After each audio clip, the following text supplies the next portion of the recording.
Coach, a routine question. I mean, you had a chance to review the film. What were your impressions of how the team played on Saturday? I thought we played together pretty good at times. I thought when we didn't play together, it showed. I thought that, we played fast for the most part, which I thought was good as far as the tempo. And then, we got plenty of work to do, but I think we got a week better, so that part was good. Whenever Dollar Bill went down, brought in a couple of different left tackles. The second time around, you had Nick Jones in there at left tackle, and Stephen Lasoya was in there as well. How did you feel like they did on the left side of the line? And also, do you feel like Nick Jones has worked himself into being a reliable guy if you need him there on the left side? Well, Nick's been on the left side for a while. I mean, he's, plays guard and tackle both, so he's versatile, and he's got really good feet. And then, we try to roll, if we can, about 8 guys. So, and Nick's been one of the 8 from the beginning. And then Lasoya, of course, has emerged as camp went on.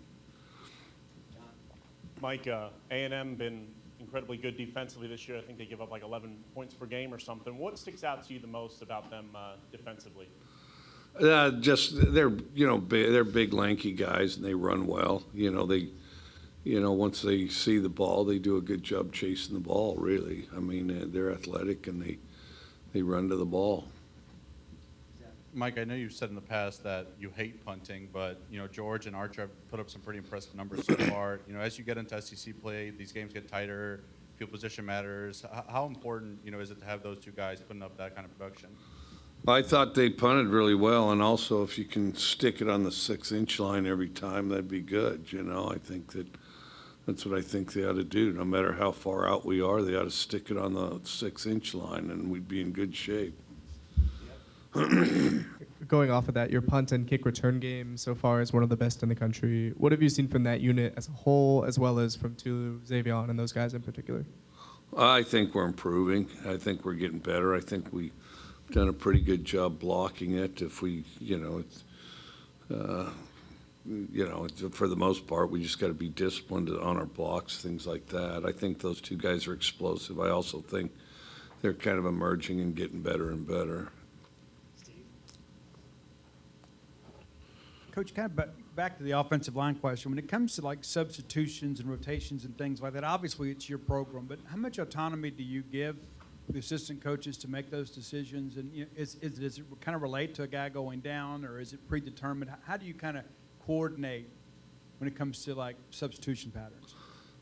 Quite a bit. A lot of it's kind of apparent as you go through camp and practice. I mean, for the most part, everybody's on the same page. You're seeing the same film and the same things.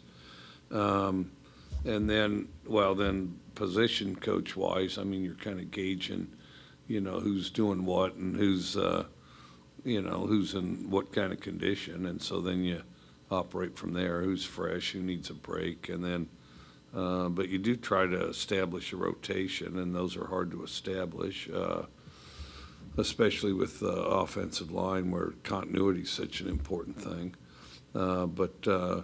You try to develop, I mean, everybody tries to develop too deep. I don't know anybody that's really got a true too deep. I never have. I've tried to. But if you can get 8 that are really reliable, you'd like at least that. Mike, after the LSU game, you said it wasn't Will's best outing, but to see him perform the way that he did kind of on Saturday and looking back on the film, how nice was it to kind of see him bounce back in that way, and how did you kind of see him turn the page? I thought he improved. And I thought the guys around him improved too, and that's one thing tough with a quarterback is what they do. I mean, is they elevate and the guys around them, and the better those guys play, the better the quarterback looks. So it all goes kind of hand in hand. Kind of to follow up there on Will, last year that game at A&M was one where, at least nationally, kind of started to garner some attention. What do you remember from that week and that game, for him to be able to handle that level of opponent in that environment as a true sophomore? He just kind of focused on his job. That was the good thing. I mean, he didn't make too much out of it, just focused on kind of the next play in his job. And I thought, just the discipline to do that was good. And, because it was a place where communication's tough because it's really loud. And then, and I thought the calmer he played, the calmer our offensive unit played. And it was a good game. We played really hard, but we played pretty sharp too. Statistically, the defense has done a pretty good job limiting big plays so far. How happy are you with their performance in that area this year? Nah, they're doing some good. They're like everybody on our team. I mean, we can be a lot better, but we're off to a decent start, I think. Went up against DJ Durkin last year at Ole Miss. He's at A&M this year. What's that defense look like on film through the first few games at A&M? Yeah, just pretty similar. They a lot of zone. They like a lot of zone. They'll just change the front some, and then it's very fundamental, which I think is a strength. I think that's a strength when they're very fundamental and they've decided what they're going to do and how they're going to do it. So. Jimbo Fisher's a guy that's had a lot of success in where he's been, and even this year after the Athletic loss, I mean, they've rebounded well. What do you think makes him a good coach, and what's your relationship kind of like with him? I've known him for a long time, and then of course he's, he's just always he's been at it for a long time, and worked at it a long time, and has always been an offensive guy. So, yeah, he. Really just a lot of experience, good experience, and has just kind of built on his career,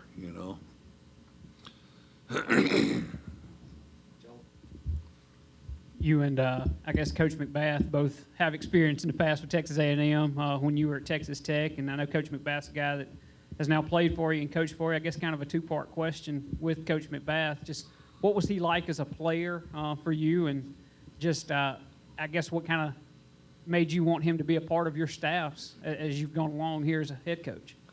Well, he was a confident guy, an intense guy. He's kind of a powerfully built guy, but he could run. He's always been fast. And then, there's DBs out there playing that probably aren't as good as he is right now.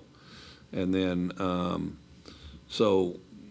thought that, just first of all, he's a good player. He's also a very even-tempered guy that, was smart and kind of a student of football, and he was a really good player. And then, of course, went on to the NFL and did real well there. And then, he's always been very stable, very common sense, very clear, demanding when he had to be, but also could build guys up, and just a really good coach. And as a player, you knew he was going to be a pretty good coach, but you also knew that he wasn't going to be done playing after college either. So that's how it unfolded. He's one of those guys where it kind of unfolded how you thought it would.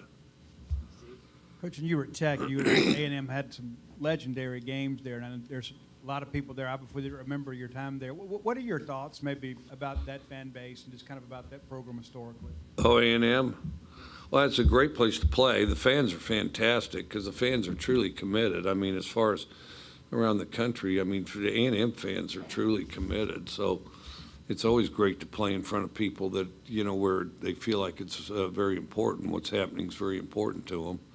And, of course, Kyle Field's a great place to play and always an exciting place to play. And it's just a great challenge to go play at Texas A&M. And, of course, they hated us for years. I never felt like I really hated them. I'm sure they hated me, but which was fine because your liking me is not mutually exclusive to me liking you. If anything, maybe it helps. And then, no, it was. They were great games, and it was fun. And it was fun to play Texas A&M, and what a great setting to play. And yeah, no, they were intense games, and it was always intense. Coach, momentum from one game to the next. If you play well, does it necessarily carry over the next game, or does each game have an identity of its own, and you just have to prepare that way?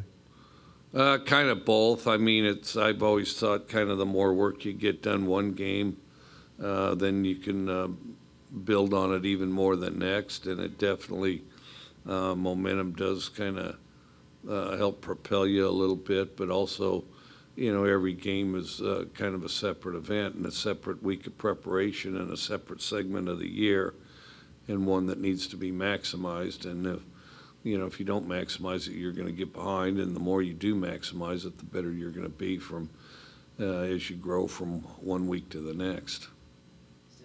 Kind of along those lines, your next four opponents are ranked opponents. Has this team, maybe being a bit more experienced than one of the ones in the past that you've had here, they kind of learned to not look ahead and see, those three games after this one that loom?